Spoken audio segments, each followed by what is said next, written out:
अब तक की कुल सैलरी 2 करोड़ और कुल संपत्ति 150 करोड़। चौंक गए ना? हम भी चौंक गए थे जब हम ये रिसर्च कर रहे थे कि आखिर मध्य प्रदेश के ये सरकारी अफसर इतने धन्ना सेठ कैसे बन गए। और जिस अफसर की कुल कमाई उनकी कुल सैलरी से करीब 75 गुना ज्यादा है, उनका तो क्या ही कहना। और अकेले ये ही नहीं, आज हम प्रदेश के जिन मालदार अफसरों की बात कर रहे हैं, उनकी कमाई और प्रॉपर्टी में जमीन आसमान का नहीं, बल्कि जमीन और पाताल का फर्क है। पिछली कड़ियों में हमने आपको आबकारी विभाग के कुछ अधिकारियों की कमाई का पूरा ब्यौरा दिया था, और अब अगली कड़ी में कुछ और आबकारी अधिकारियों की प्रॉपर्टी की चौंकाने वाली जानकारी दे रहे हैं। ये वो अफसर हैं जो विभाग में करीब 20 से 30 साल तक नौकरी कर चुके हैं। 10 सूत्र की पड़ताल के मुताबिक पूरे सेवा काल में उनकी कुल तनख्वाह 1.5 से 2 करोड़ रुपए रही, लेकिन उनके पास करोड़ों की जमीनें, फ्लैट, बंगले और दुकानें हैं, जिससे सवाल उठ रहे हैं कि आखिर इन अफसरों के पास इतना पैसा आया कहां से। इसी सवाल का जवाब तलाशने के लिए 10 सूत्र ने पड़ताल की। सामान्य प्रशासन विभाग के दस्तावेजों और लोकायुक्त की जांच रिपोर्ट में कई अहम तथ्य सामने आए हैं।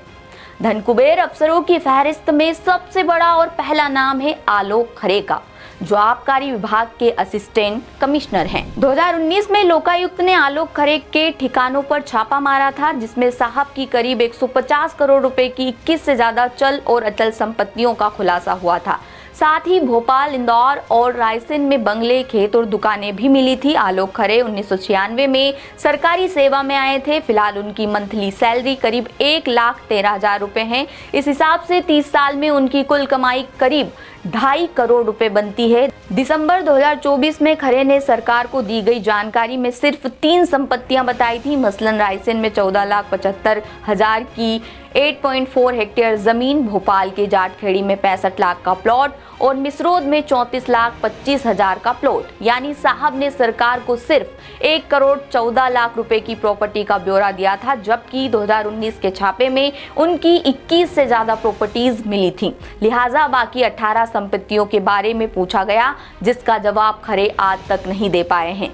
बताया जाता है कि खरे की कुल संपत्ति करीब 150 करोड़ के आसपास है। अगला नाम है इंदर सिंह जामोद, जो 1990 बैच के आबकारी अफसर हैं। धार जिले के डोई गांव में जामोद का 1200 वर्ग फीट का पुश्तैनी मकान और 1.8 हेक्टेयर खेती की जमीन है। दोनों प्रॉपर्टीज उन्हें सालाना करीब 1.5 लाख रुपए की कमाई होती है। वहीं उनकी पत्नी को इंदौर की ट्रेजरी फैंटेसी सोसाइटी में 35 लाख का प्लॉट विरासत में मिला था। जामोद के नाम भोपाल के बरखेड़ा पठानी में 10 लाख, मिसरोद में 26 लाख और इंदौर की नरीमन सिटी में 36 लाख का प्लॉट है, जिनकी कीमत 1 करोड़ से ज्यादा है। अब सवाल यही है कि सरकारी तनख्वाह और घर खर्च के बाद साहब ने इतनी सारी प्रॉपर्टी कैसे बना ली? आप भी सोचिए। तब तक हम अगला नाम बताते हैं। अगला नाम है नीरजा श्रीवास्तव का। ये भी 1990 बैच की आबकारी अफसर हैं। नीरजा की मां ने उन्हें भोपाल की कटारा हिल्स में 10 लाख का एक फ्लैट गिफ्ट में दिया है, जबकि बाकी प्रॉपर्टीज उन्होंने खुद की कमाई से बनाई है। उनके नाम इंदौर के महालक्ष्मी नगर में 30 लाख का प्लॉट, भोपाल के न्यू मिनाल में 85 लाख का डुप्लेक्स और अरेरा कॉलोनी में 2 करोड़ का प्लॉट है। अब मां से मिले फ्लैट को अलग कर दें, तब भी मैडम के पास करीब 3 करोड़ की संपत्ति है, जो 1990 से अब तक की कुल तनख्वाह के हिसाब से जरा भी मेल नहीं खाता। अगला नाम है प्रमोद कुमार झा का, जो आबकारी विभाग के असिस्टेंट कमिश्नर हैं। ये भी 1990 बैच के अफसर हैं। यानी उन्हें सरकारी नौकरी करते 25 से 30 साल हो चुके हैं और अभी उनकी मंथली सैलरी करीब 1.5 लाख रुपए है। 2024 में उन्होंने उत्तर प्रदेश के प्रयागराज में 2 करोड़ 13 लाख का फ्लैट खरीदा था, जिसमें 1 करोड़ 50 लाख का होम लोन शामिल है। वहीं मध्य प्रदेश के बालाघाट में पहले से ही उनके नाम 20 लाख का एक प्लॉट है। सरकार को दिए ब्यौरे में उन्होंने कोई अतिरिक्त आमदनी भी नहीं बताई है।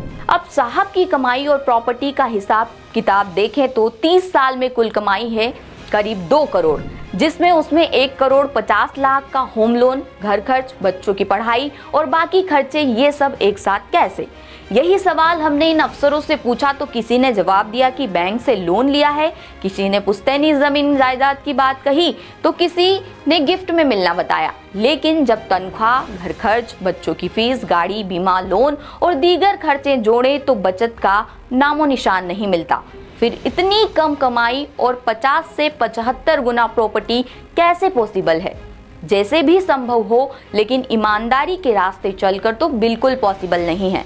सबसे बड़ा सवाल तो असिस्टेंट कमिश्नर आलोक खरे को लेकर उठ रहा है।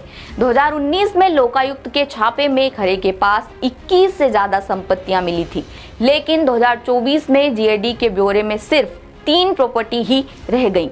तो क्या बाद में खरे ने 18 प्रॉपर्टीज बेच दी, या इन्हें ट्रांसफर किया, या फिर जीएडी को गलत जानकारी दी?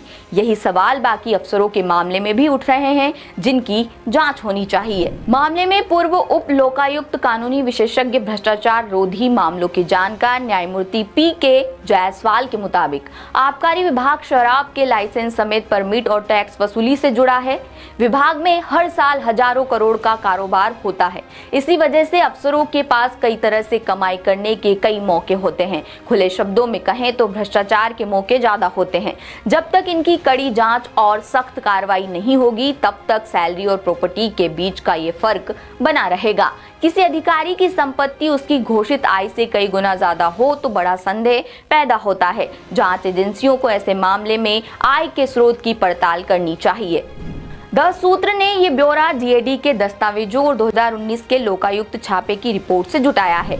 अब जब हम मीडिया होकर इतनी पड़ताल कर सकते हैं, तो क्या सरकार इन अफसरों की सारी कुंडली नहीं निकाल सकती? क्या सरकार को ऐसे अधिकारियों की कमाई से कई गुना ज्यादा प्रॉपर्टी की जानकारी नहीं होगी? बहरहाल अब सवाल यही है कि क्या सरकार इनकी जांच कराएगी, कार्रवाई करेगी? आपको क्या लगता है? कमेंट करके जरूर बताएं। लेटेस्ट, इन्वेस्टिगेटिव और इन डेप्थ खबरें देखने के लिए ज्वाइन कीजिए द सूत्र का व्हाट्सएप चैनल, सब्सक्राइब कीजिए यूट्यूब चैनल, लाइक कीजिए फेसबुक पेज और पढ़ते रहिए www.daसूत्र.com।